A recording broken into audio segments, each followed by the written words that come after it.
Avant d'appeler le FMI, Gaël Mac, on peut rétablir l'ISF, peut-être, non? C'est la porte que semble ouvrir Matignon. Hier, François Bayrou a indiqué qu'il allait accueillir tous les groupes, les dirigeants de groupes politiques pour essayer de négocier d'ici le 8 septembre Oui, son oui, maintien. alors bon, politiquement, quand même, il fait pas les choses dans l'ordre, hein, François Bayrou. Bon, il a quand même passé, il a fait son budget tout seul dans son coin. Ensuite, il a passé l'été, dans sa forteresse assiégée Eh de oui, mais Matignon, les dirigeants politiques tout étaient en seul. Ils vacances, nous étaient en a-t-il expliqué vacances et il aux n'avait 20 pas heures. leur On numéro de a pu les appeler. Eh téléphone, il oui, n'avait voilà. pas leur adresse mail. C'est fort malheureux pour quelqu'un qui fait depuis 40 ans de la politique en France, on va dire.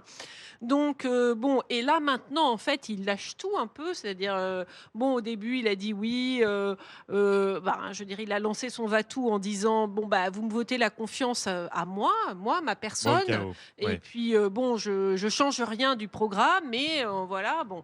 Et puis maintenant, il dit: «Ah bah, on va pouvoir négocier mesure par mesure». Et puis maintenant, il dit: «Bon, je veux dire, de toute façon, son pari depuis le début quand même à François Bayrou, contrairement à Michel Barnier, c'était de s'allier avec les partis socialistes. Donc, bon, donc là, dans ce sens, c'est assez logique maintenant que ce soit eux qu'ils cherchent à rallier.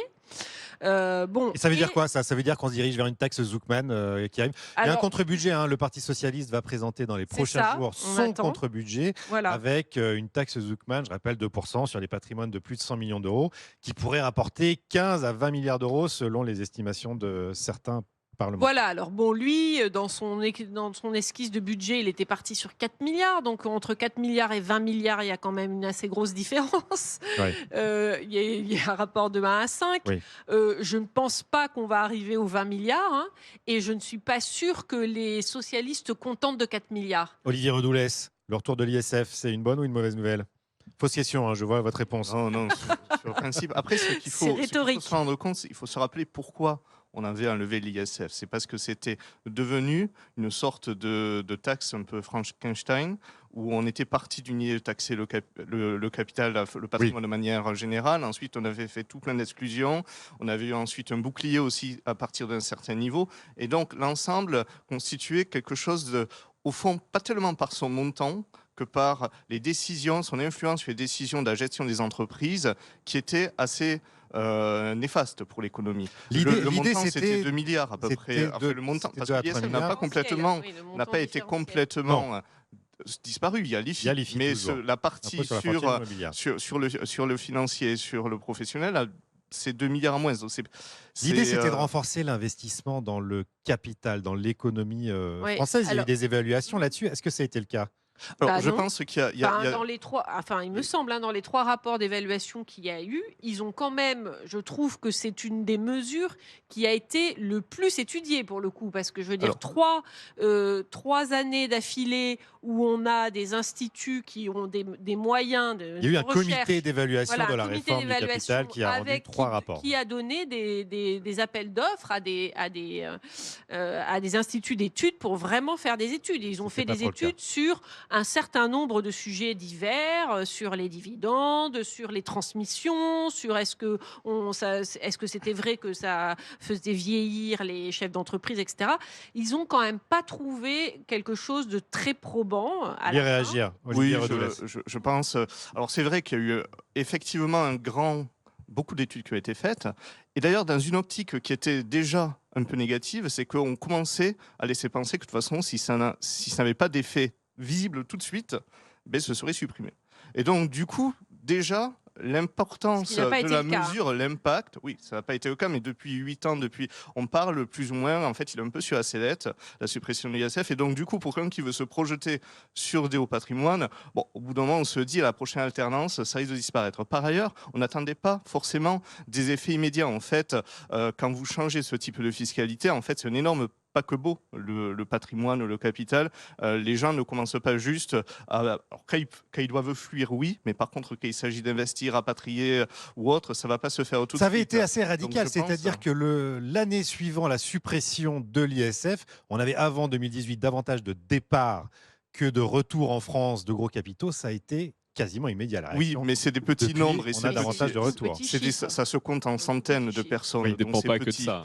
Et, Et- voilà. Et cela dit, sur l'histoire du recul, moi, je me souviens d'avoir échangé avec Dave Tesmar, qui était dans cette commission. C'est pas David son prénom. Si, David Tesmar, c'est David absolument. Tesmar. Et il avait Économiste. été chargé d'étudier les cas précédents, c'est-à-dire la Suède, l'Allemagne, c'est-à-dire les suppressions des impôts sur la fortune dans les autres pays qui se sont fait plutôt dans les années entre 2000 et 2010. Donc là, on commence à avoir un recul. C'est autour de 2005, 2006. Certaines fois, c'était même à la fin des années 90. Et le il résultat disait, et c'est quand même un économiste libéral, qui n'est Oui. voilà, et il disait, bien, on ne trouve pas d'effet significatif, on a bien cherché, et bon, souvent ces réformes se font à l'intérieur d'autres réformes, enfin c'est très compliqué d'isoler et de dire, tiens, ça a été le facteur Robert déterminant. Rivaton, pas d'effet l'ISF, sa Bon, suppression ou pas, ou rétablissement Je pense que c'est des Symbolique, mesures, ça. À c'est part des quelques mesures milliards. signal. Le signal joue beaucoup dans nos Oui, économies. voilà, C'est un c'est impôt symbolique. très politique. Où Symbolique. les ménages, ce qu'il faut avoir en tête, c'est que les ménages sont mobiles, beaucoup plus que par le passé, pour plein de raisons. Et les entreprises le sont aussi de plus en plus, tout simplement parce que le monde s'est mondialisé, donc il est plus facile de délocaliser ou d'opérer une activité à l'étranger. Donc tous les impôts qui ont des effets très forts sur une base fiscale peuvent être contournés. Je donne cet exemple parce que c'est la super taxe sur les yachts. La super taxe sur les yachts qui devait rapporter 15 ou 20 millions d'euros, on rapporte 70 000 parce que tous les yachts se sont fait immatriculer hors de France. Le sujet de l'ISF, moi, ce que je trouve intéressant, c'est qu'en fait, Bayrou l'a déjà proposé. Les 4 milliards d'euros, c'était une mesure Oui. dite de justice fiscale qui Oui. était une augmentation de l'IFI ou Contribution un ISF. différentielle sur les hauts revenus ou sur les patrimoines, c'était pas. Oui. On avait la Très Plus clair. la fiscalisation des holdings peut-être. Voilà, il y avait Voilà. quelques mesures. Donc la question, c'est qu'est-ce qu'il va proposer en plus, puisque techniquement le Parti socialiste s'est prononcé en opposition à ces 4 milliards d'euros, en considérant que c'est insuffisant. Donc la question, c'est qu'est-ce qu'il va proposer en plus. On a effectivement aujourd'hui la contribution exceptionnelle sur les hauts revenus qui existe depuis Fillon 2011. Oui. On a la contribution différentielle sur les hauts revenus, la CDHR. On a possiblement une augmentation de l'IFI, possiblement ce retour de l'ISF. À la fin, ça va quand même faire des sous, tous ces dispositifs de justice fiscale. Et donc, on va voir si... Plus de 4 milliards d'euros sont prévus dans le budget. Bah, voilà, 4 milliards d'euros aujourd'hui. On verra si lui, il monte, s'il lâche aux socialistes 7, 8, 9 milliards, on verra la réalité de l'élasticité de ces prélèvements. L'élasticité, c'est ce que je prévois et ce que, à la fin, je touche. Et Oui. depuis quelques années, ce qu'on voit en finances publiques, c'est qu'il y a une forte élasticité de ces prélèvements obligatoires et qu'on est assez surpris, malheureusement, du rendement de ces impôts qui n'est pas aussi bon que ce qu'on attend initialement. Mais Oui, cela dit, parfois- l'ISF, qui était vraiment très très imparfait et que je ne défends absolument pas, avait une base assez dynamique. En fait, je veux dire, les recettes d'ISF ont plutôt toujours progressé. Mais c'était les petits riches qui l'a payé. Ah oui, c'était l'ISF, vraiment les bien plus que les c'était vraies grandes fortunes. millionnaires et pas les milliardaires. Et là, c'est Oui. vrai que le sujet, en tout cas de Gabriel Zucman, c'est vraiment pas du tout le sujet de l'ISF. C'est vraiment un sujet pour les gens qui ont un patrimoine supérieur à 100 millions d'euros et même surtout pour les milliardaires. Donc, c'est pas du tout ceux qui étaient touchés par l'ISF. Qu'est-ce qu'on voit dans la recherche économique ces dernières années sur l'élasticité de l'impôt? On a vu post-Covid des rentrées exceptionnelles pour l'État qui lui a permis de baisser un peu plus rapidement et encore les déficits. Mais depuis 2 ans, on a des trous absolument colossaux dans le budget. Dans les recettes. Les 40, recettes, surtout. 40 milliards en 2023, 20 milliards en 2024 ou l'inverse, je ne sais plus. Qu'est-ce qu'on comprend de cette élasticité dernièrement?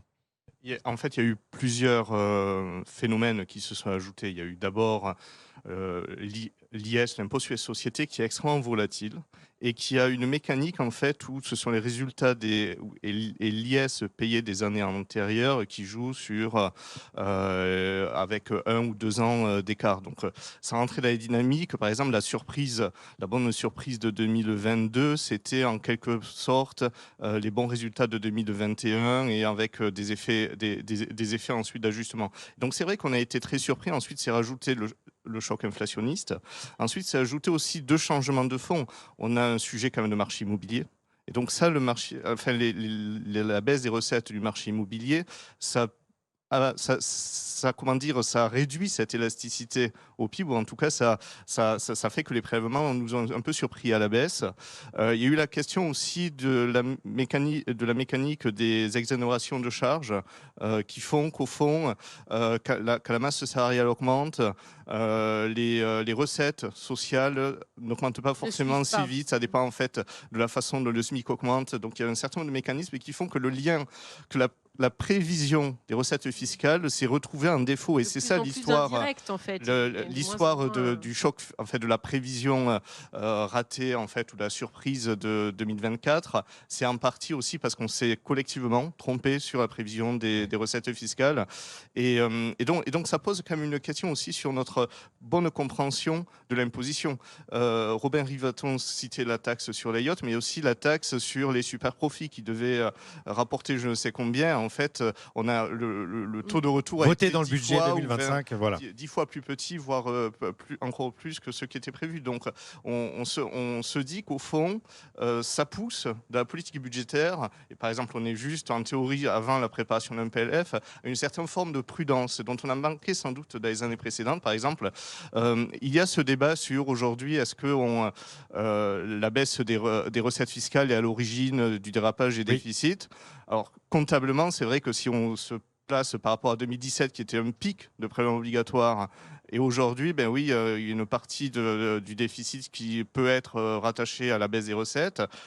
Sans doute qu'une erreur collective qui a été faite, c'est qu'en 2019, quand on a commencé à faire des baisses d'impôts, on s'imaginait qu'on était entre guillemets en crise, en fait. Quand on fait des prévisions économiques, notamment plusieurs gouvernements successifs, en général, considèrent qu'en fait, on a ce qu'on appelle un écart de production positif et qu'il y a une forme de force de rebond sous-jacente de l'économie. Et la réalité, c'est qu'on s'est fait surprendre parce qu'en fait, non, en 2019, on n'était pas en crise, on était sans doute en haut de la conjoncture.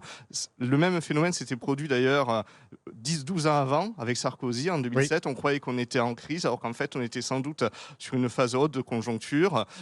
Et donc, à la fin, on surestime en fait la capacité de rebond des recettes, on surestime, entre guillemets, l'élasticité. À la fin, on se fait surprendre parce que quand il y a un choc, un vrai choc conjoncturel, ben, on a le double effet où d'abord on revient à la normale et ensuite on a plus de pertes. Oui, ça veut dire une chose, c'est que pour les prévisions, la seule chose qu'on peut maîtriser véritablement à Bercy, c'est le niveau des dépenses.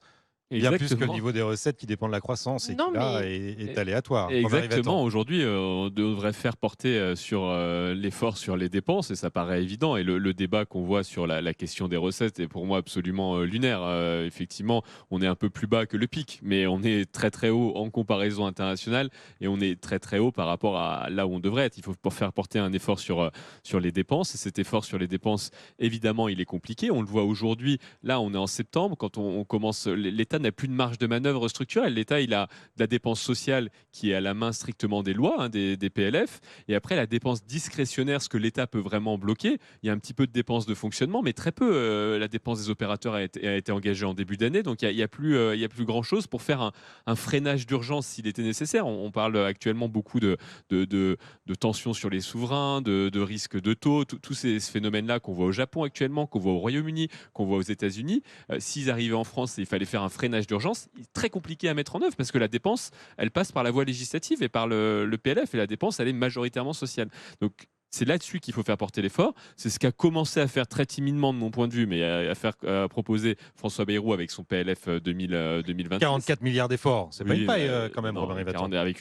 Il n'y a pas là-dedans 44 milliards, il y a un tiers d'augmentation de hausse de PO, il y a 2 tiers de baisse des dépenses, et dans les 2 tiers des baisses des dépenses, il y a beaucoup de gens qui n'y croient pas une seconde. 5 milliards d'économies sur les opérateurs de l'État, personne n'y croit une seule seconde.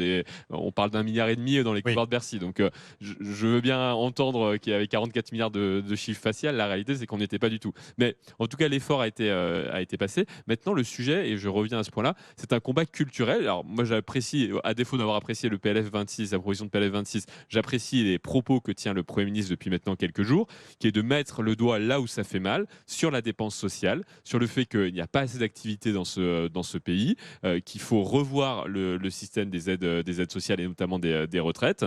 Et donc, je pense que c'est là-dessus le débat qu'il faut engager pour réussir à porter un PLF 2026 qui soit réellement adapté à la situation qu'on connaît. En un mot, une minute, Gaël Mac, Oui. est-ce qu'on peut rapidement baisser la dépense ? Non. Parce que c'est pas un exercice de long terme avec beaucoup de En pédagogie, tout cas, effectivement, l'histoire pluriannuel. montre qu'on ne sait pas faire ça. On sait augmenter rapidement les impôts.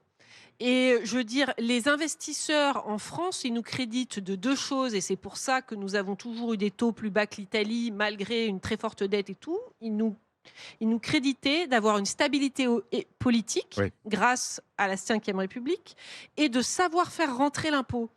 Parce qu'en France, l'administration fiscale est efficace et que malgré le fait que nous avons les taux de prélèvement obligatoire les plus élevés au monde, quand on faisait augmenter les impôts, ça rentrait. Ce qui est de moins en moins vrai chez Alors, les agences de c'est- notation aujourd'hui. Voilà, alors ce n'est plus vrai. Là, on apprend que les recettes, maintenant, il y a beaucoup plus d'élasticité, beaucoup plus d'imprévisibilité.